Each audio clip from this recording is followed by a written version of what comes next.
So things could be looking up for Niners quarterback Trey Lance. New video recently emerging of Trey working out alongside Patrick Mahomes. So regardless of Lance's future at this point, it is obviously great to see him out there. He looks healthy after that week 2 ankle injury that knocked him out for the rest of the season last year. So now with Jimmy G in Vegas and the 49ers quarterback room, it consists of newcomer Sam Darnold, the unlikely hero Brock Purdy, and the very, very mysterious Trey Lance.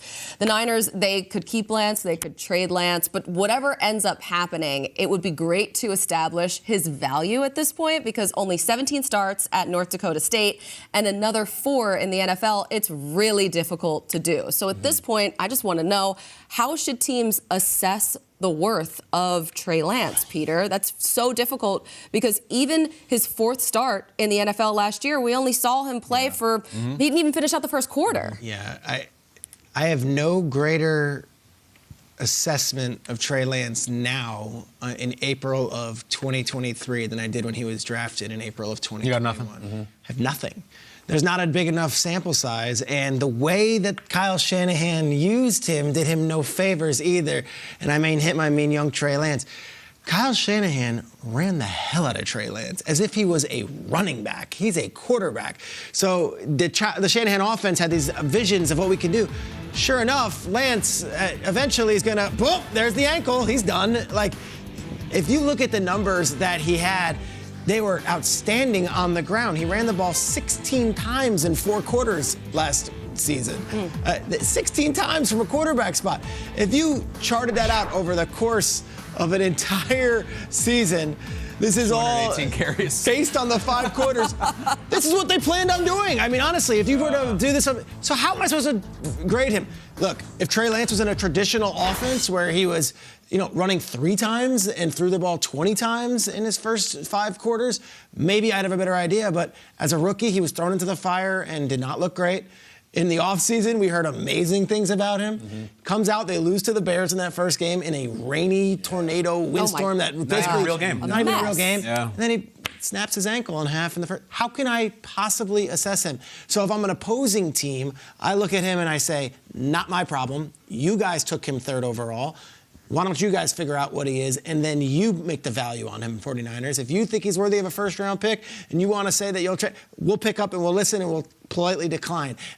3rd overall pick, have no idea if he's a good quarterback or not, and that's not his fault entirely. He had the wheels run off him, and he had a freak injury and played in a windy rainstorm in the one game we saw him. So how do I assess Trey Lance right now? Not my problem. There's a lot of other quarterbacks, and I'll deal with those.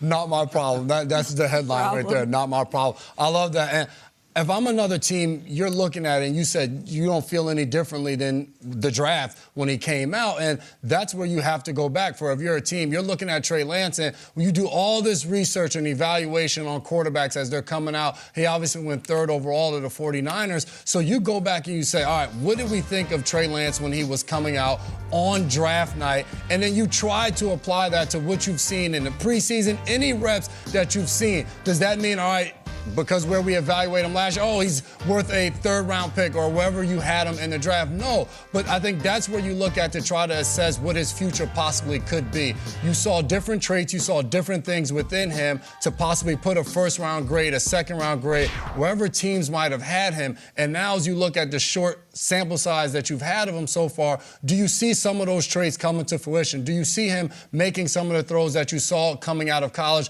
or do you not see them? I think that's where you start and you say, all right, let's see if it's followed through, and if we plug him into our system, do we think we can further develop him in that offense and see that those things can come true for our team? Are you making a trade for Trey Lance now and saying, all right, yeah, we're going to trade for him and this guy's going to be the future of our franchise? Absolutely not. You have no idea how things are going to play out in San Francisco. Fast forward a few months, he may end up Brock Purdy's backup. Well, now you evaluate him and you assess him and you say, all right, he's a backup quarterback in the NFL. Now we can possibly make a trade based off of that. It's almost impossible right now to say, all right, Trey Lance is worth a 1st-round draft pick and put a specific number on that pick right now, but you try to go back into the draft. Can I ask a question for the table? And you can go for sure, and Colleen as well. Peter, but please. We've got the number 2 overall pick from that draft, Zach Wilson, where we have a full sample size, and it looks like the Jets have said he's just not our guy right now. Yeah. And then you got Trey Lance, which is great unknown. Who would garner more on the trade market, you think? A Trey Lance unknown who's coming off an injury, or Zach Wilson who we saw and just wasn't ready yet? Unknown. Because Lance might be good, and Wilson has played a lot, and he hasn't looked good. But it's a great question. It's the same draft spot and everywhere 2 like and that. 3. Yeah, I know.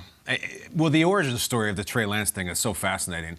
Kyle Shanahan was so thirsty and just so like, the most. You know what I'm saying? Like, he was spitting dust. He's like, I need him. I have to have him. It seemed wildly irresponsible at the time, but if you remember the context of Shanahan just so close, and he had a quarterback who was limited. And I think he looked around and he said, I'm the offensive prodigy, and there's these Avengers types quarterbacks like Mahomes and Allen and all these. I need one of those. I need one. I can't win this thing with Jimmy. So I see this guy from North Dakota State, and I have to have him. I have to trade up to get him. And it may end up being a cautionary tale from swinging out of your shoes to hit a 500-foot home run in the draft. And you look at somebody now, it's a different story, but somebody like Richardson out of Florida, someone's going to take him because they think they need a player of mass destruction, not because they think he's the best. Understand, Trey Lance, 21 games started since high school. Bryce Young has started 27. He hasn't been in the league for 2 years. Stroud started 25. Levis has started 25. More starts just under center. And so I just look at the Trey Lance thing, and I feel bad for him because it's different than Zach Wilson. He wasn't out there and being like, guys, can this guy make a play or what? He was out there in 5 seconds in the rain, and then he was gone.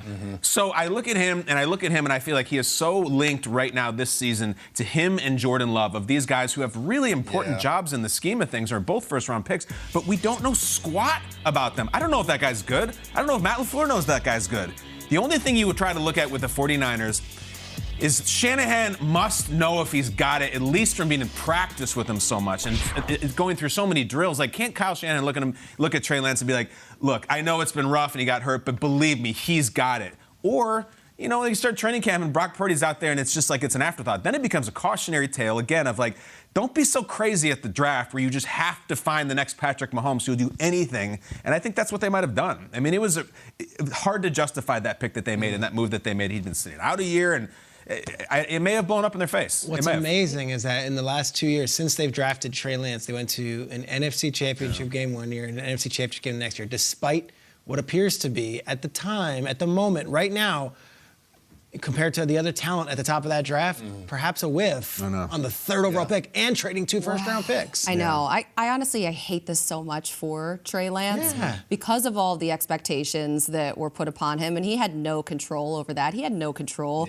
over where he went in the draft or if a team was going to trade up for him. And then to get hurt the second week and watch the quarterback that the team was trying to distance themselves from the entire time that I've been with this team, I'm sure that was difficult for him to watch and see Jimmy G do such a great job with that offense, and then watch him go down and have another guy come in and do even better than anyone on that team. And it would be a lot easier, I think, to assess the value of Trey Lance if you didn't have a finalist for Rookie Offensive Player of the Year sitting on your roster, a guy who won his first 7 starts and took the team to an NFC Championship game. This is not a great situation, and we talked about the game that Brock Purdy or that Trey Lance played in Chicago and the driving rain and that that doesn't even count for me as an actual game that you can really evaluate. And you have Purdy who comes in and plays in Seattle. That game for me was the defining moment for Brock Purdy, and you wondered whether or not he would wilt on the road, in a tough environment. I mean, this was a playoff-type atmosphere in his second career start. And what did he do? 217 passing yards, 2 touchdowns, 0 interceptions. I mean, even in that game against Tom Brady and the Buccaneers, this was Brady's homecoming to the Bay Area, and opening drive touchdown for. So why are we talking about Trey Lance? Because he was drafted high? That's it. That's not a real reason. That was years ago. Because when the draft evaluators are all paid 6 figures and there's a room of 20 of them and they all come to a consensus and say Brock Purdy is 32 teams and Brock Purdy is a 6th round pick and 32 teams, and then all the same evaluators nod their head at Trey Lance as a 3, there has to be some talent disparity in that Trey Lance has. Evaluate. 3rd overall to the last pick. And now you're telling me the last pick is better, and we're still so close to that draft. It's not like you can say, all right, well, we drafted him. He just didn't have the intangibles. He didn't work hard enough. All of these different Same things. situation. Yeah, and also, like, you can't say Trey Lance is a bust. No, he's not. He hasn't been out there. played. It hurts. Right. Like, it's not his fault. That's why it's so difficult. Like a DNP, you know, like Yeah. What'd you say, Peter? It's not my problem? yeah. I like that No, my take. problem. It's a Niners problem.